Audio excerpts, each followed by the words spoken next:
Now, in her mind, she looked like ultra cool, badass Johnny Cash giving the finger at the Grand Ole Opry. But in reality, she looked like a slightly mentally handicapped Cyndi Lauper reading from a page. Here's where we are now. We're going to talk with him, but we're only I don't know if you know this, only a few weeks out from an election.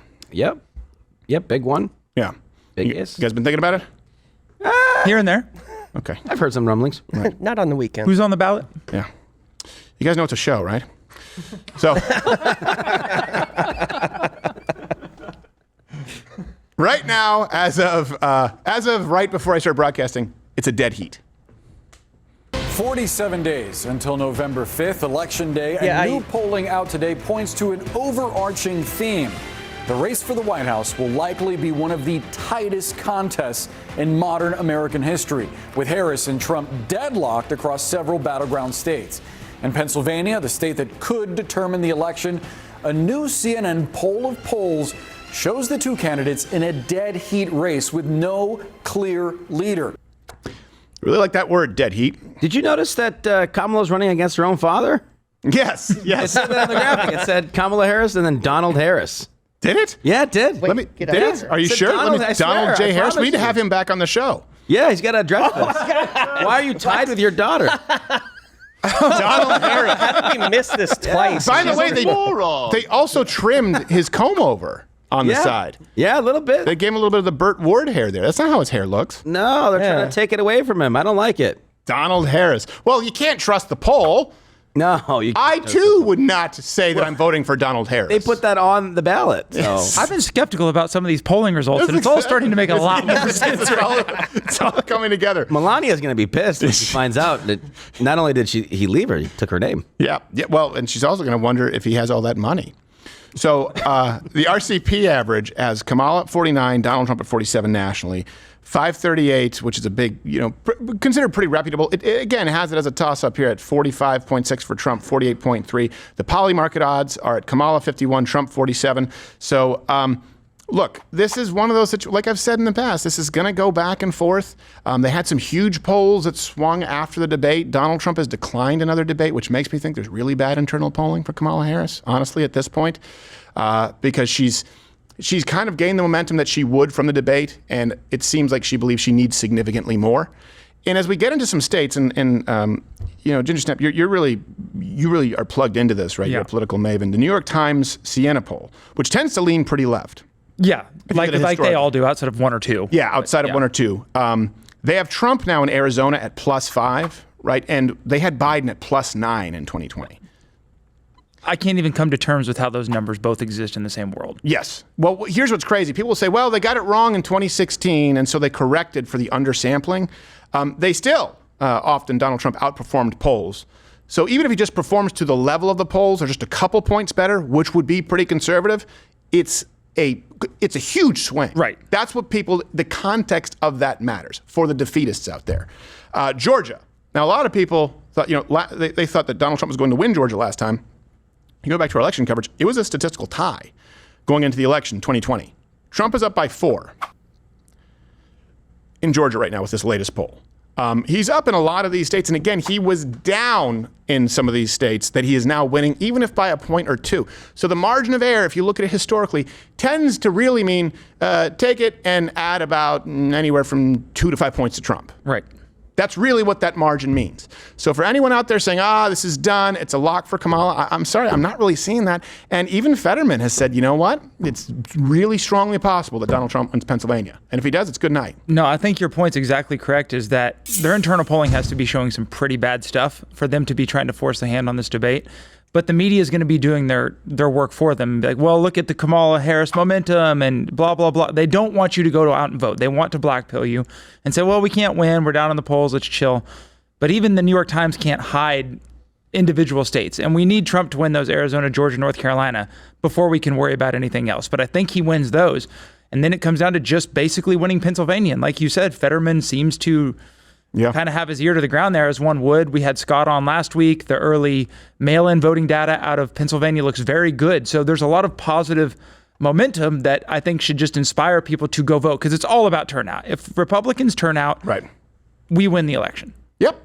And if we don't, well, at least it provides clarity to this country. Yeah, and those unregistered to vote gun owners too in Pennsylvania. There's a ton. Yep. Of them. That's a big one. Like 500,000, I think. I don't even see Donald Trump actually spoke about that now. Now it's become a talking point about gun owners who are not registered to vote. What you're not taking into account, boys, is those key endorsements.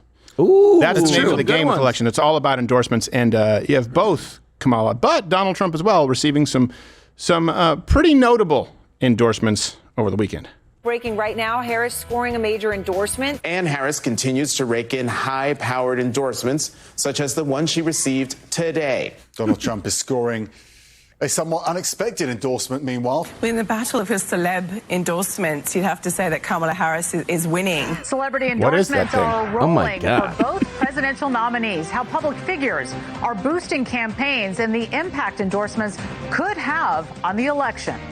Okay, so one of the funniest moments that I remember experiencing in my life when I was a kid was when Osama bin Laden endorsed John Kerry. I don't know if you remember that.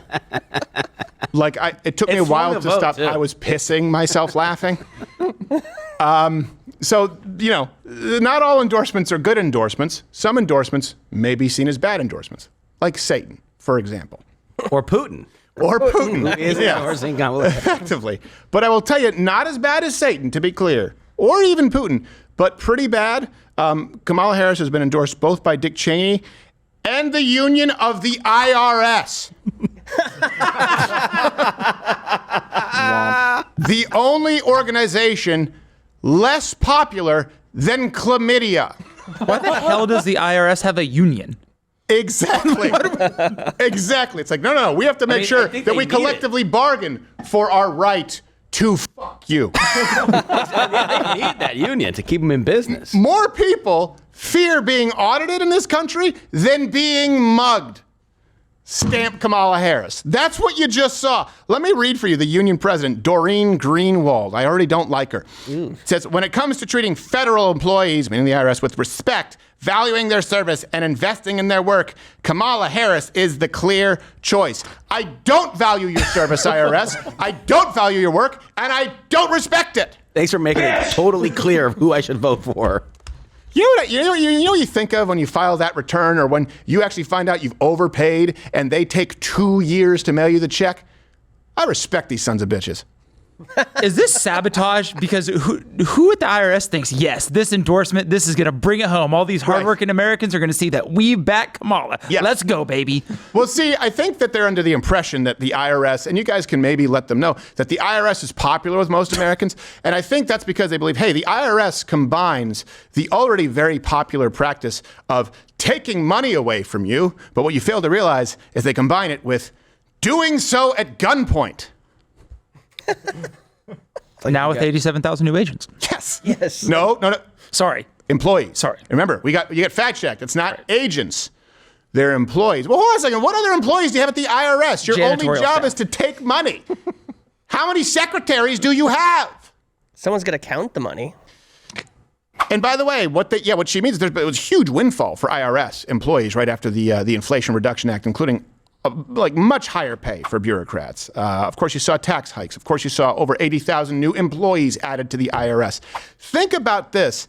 The net gain for native-born American jobs, right, meaning people who are born here in the United States, over the last several months. Sorry, did I say net gain? It's been a loss. There's been an increase to foreign-born workers, but Americans who've worked here, for some, in the same line of work for generations, have been losing jobs. But your institutions, who you need to trust, added 80,000 at your dime. To a job that they claim is going away because they're cutting taxes. Right. Exactly. Yeah, we're cutting taxes and adding 80,000 employees. To be fair, most of those 80,000 are teleworkers in Mumbai. So, yes, exactly. Exactly. There's never been a clear, if you own a business, anyone out there ever, have you ever, for example, paid late on taxes, right? Had to extend it? No. All right. Yes. No, definitely not. I mean legally filed for an extension, okay? Yes. And had to deal with the interest.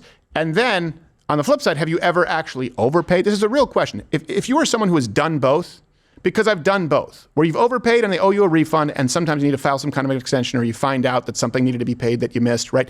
Happens to a lot of people. Did you notice the difference in the timeline? It's unreal. That's how you see the differential in accountability. You better do it right away, or there's a penalty already, but they're going to come take your shit. They could owe you millions. They could owe you $15,000 if you run a small. You may have to wait for that for years. I just got a return from 2021. Oh wow. A refund. Yeah. That happened. Jeez. It's been a problem depositing it. Why? Not enough money? It's a whole thing. The IRS check bounced. If you would have voted Kamala. Speaking of her, by the way, this is my favorite endorsement is I didn't realize that this was the Paramore Hayley Williams, because the last time I saw her, she didn't look like 65. Yeah, it's also featuring for Eminem. Yeah.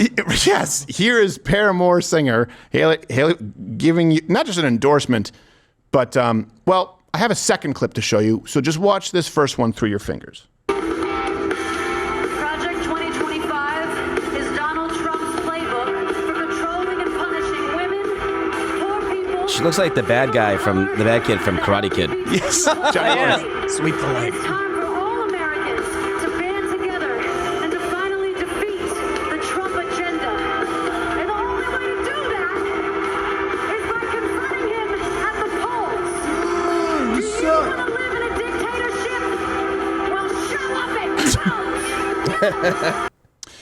Now, in her mind, she looked like ultra cool badass Johnny Cash giving the finger at the Grand Ole Opry, but in reality, she looked like a slightly mentally handicapped Cyndi Lauper reading from a page. And if she looks that way, it's because she was reading from a page. Project 2025 is Donald Trump's playbook for controlling and punishing women, poor people of color, the LGBTQ+ community.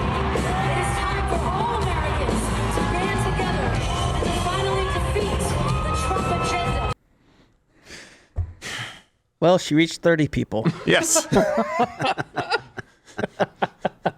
I was at that concert, but I was doing drugs in the bathroom. It was free ticket, right? She needed a page, and like the only note she needed to hit: Donald Trump is a fascist. Vote for Kamala. Project 2025. Like, you just write it on your hand. Now, this was a late ad, I think. Yes. Like, we're going to have over 30 people at this concert. Sometimes I feel bad for putting this in the show, because I know nobody's going to see it until we amplify it, and then a bunch more people see it. But I'm like, it's just so stupid and hilarious that it's a catch-22 or something. I mean, it's tough. Now, see, here's the thing, and I don't mean to go to ad hominem, except I do sometimes. But in contrast, Donald Trump was endorsed by here's the point that I'm making. I'm not going to lie to you. When I was a teenager, I went through a rough patch, and there was a period of time where, much to my everlasting shame, I would be what one might refer to as an emo kid, how I dressed. I, for the only period in my life, had a different haircut than you have seen me with. I've always had this haircut, pretty much from 12 years old to today, except for a period of about a year, because I found out that chicks dug some bangs and tight pants, until my dad told me, you're dressing like a lady. He shamed you out of it. Yes. Jeez. And then I said, but Dad, lesson to learn at 23. The ladies like this. He said, that's the only semi-acceptable response, but you're still going to regret this.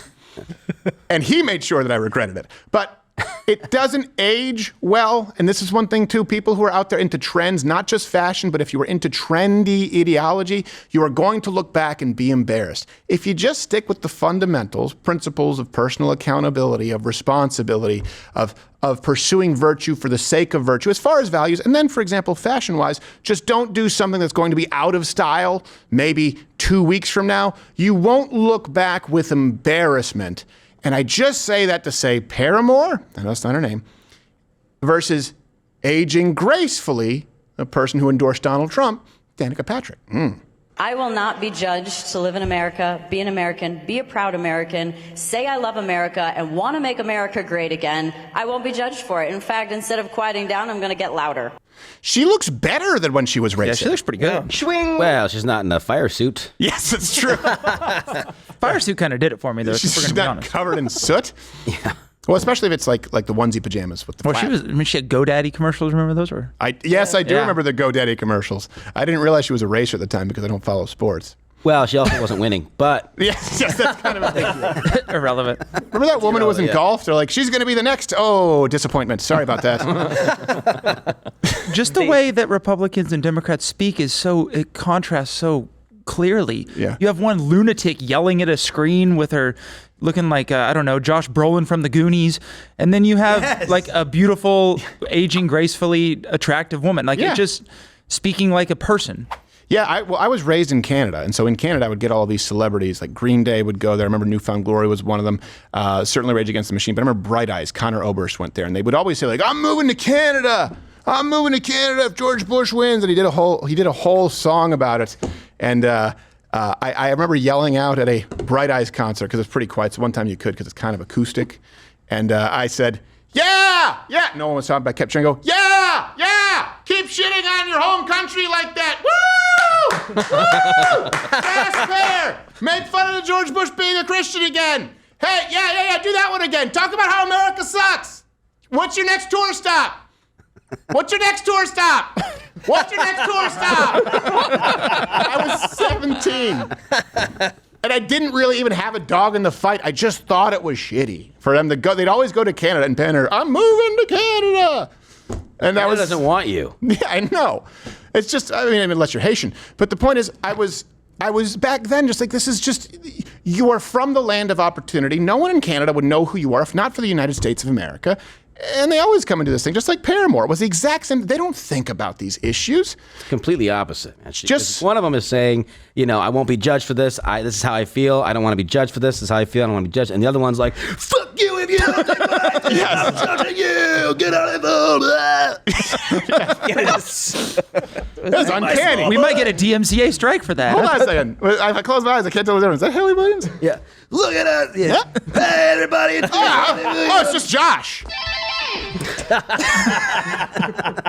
And Danica Patrick, not to be scared by the, well, anyway, okay, you have to be careful because it's an immutable characteristic.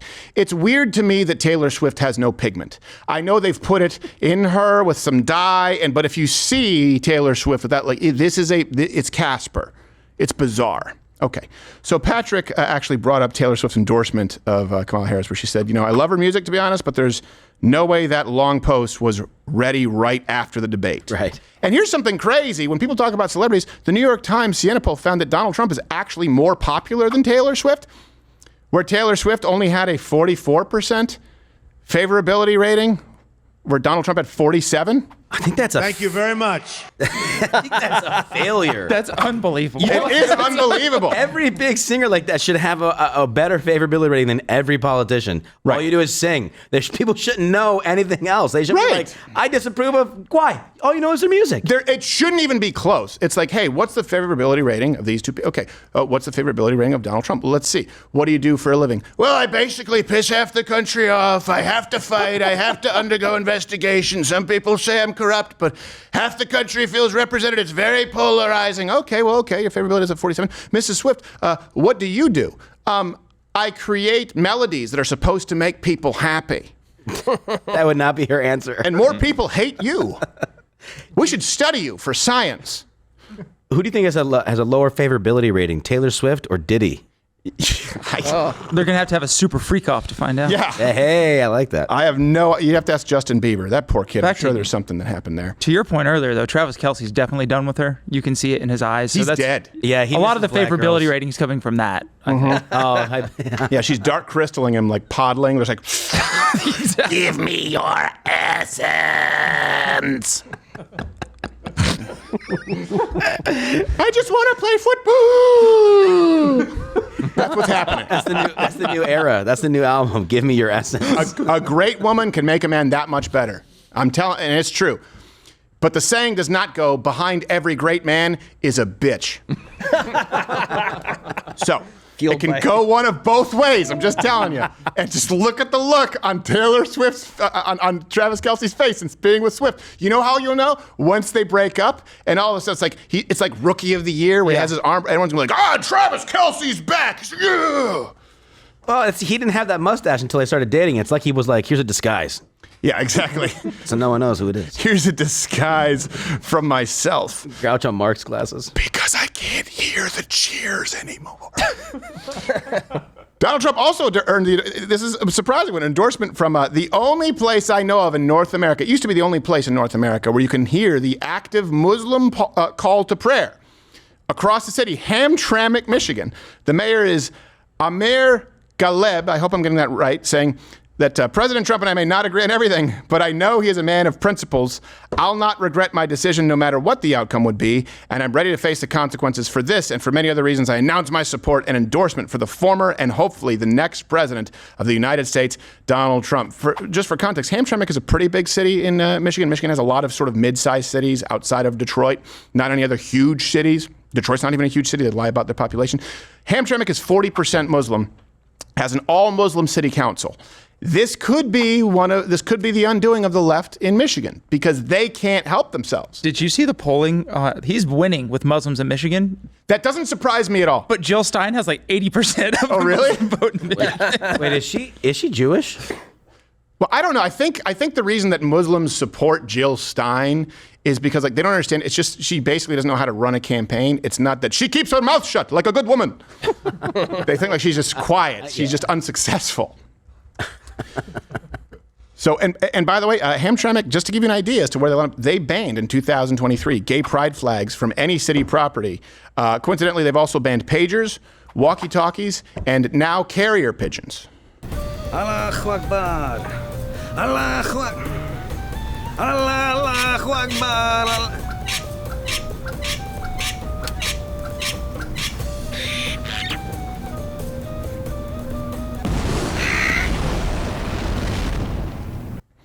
That makes sense. Brilliant play by the Jews.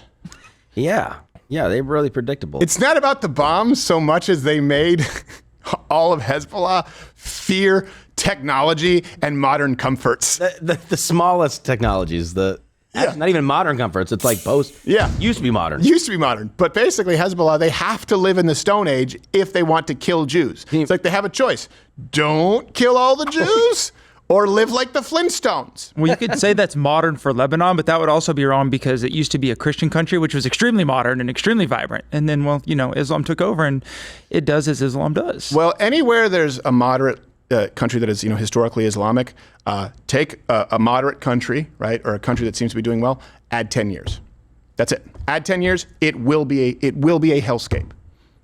Iran, bikinis for a while. Hot chicks in bikinis. In our lifetime, Turkey, right? Think Turkey in our lifetime, and to a degree Egypt. We're like, well, these are ones that are pretty moderate, and then you see how much it changes. Remember the Arab Spring? Yes, I do. It didn't sprung. No, it did not. It did not sprung. But when I see a good-looking Arab Spring chick, I get sprung. Ooh, let me show you a whole new world. That's what I say. Let me open your eyes. Yeah, well, something else. But you think they're going to go to rotary phones next? Yes, it would be great. Which one is one? Okay, it's good. Yes. Boom. It's like I'm just going to do it from the operator. We paid their salary. They can do it. Hello, operator. Get me a Jew. I say electric toothbrushes. They don't brush their teeth. Oral-B for blast. What are you talking about, dude? Also, by the way, the Teamsters Union declined to endorse someone. And this is important because the unions, right, they're some of the biggest political donors of all time.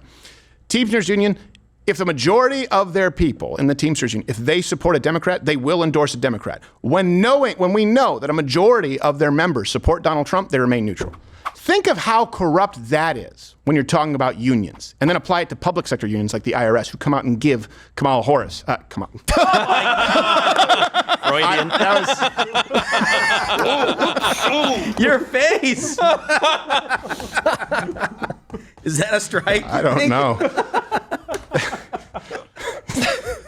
And the thing is, if you read it on paper, it doesn't matter what I say. No one will believe that I didn't mean to say it. Like, you just happened to say Kamala Harris. Is this not you? Run the highlight reel. I'm like, yeah, I said all that stuff, but that was actually an accident. There's cronies fake laughing in the background. Your face. I'm even more mad that I didn't think about it before. It's pretty good. It's not bad. We've left that one on the table for so long. I just, Oh, Kamala, no tits. All right. Not as good. Horace, because from the mouth speaks the heart. Something. All right. From the horse's mouth. Hey, if you're still watching this, I appreciate it. And let's just shoot straight. Obviously, you have a lot of time on your hands. You're not doing anything today. So comment below. It helps with the YouTube algorithms from the overlords. Or just, watch one of these other. If you want to kill some more time, watch this video here. It's going to be very similar. And shoot, I rolled over my headphone cord. It doesn't just click. Is that broken?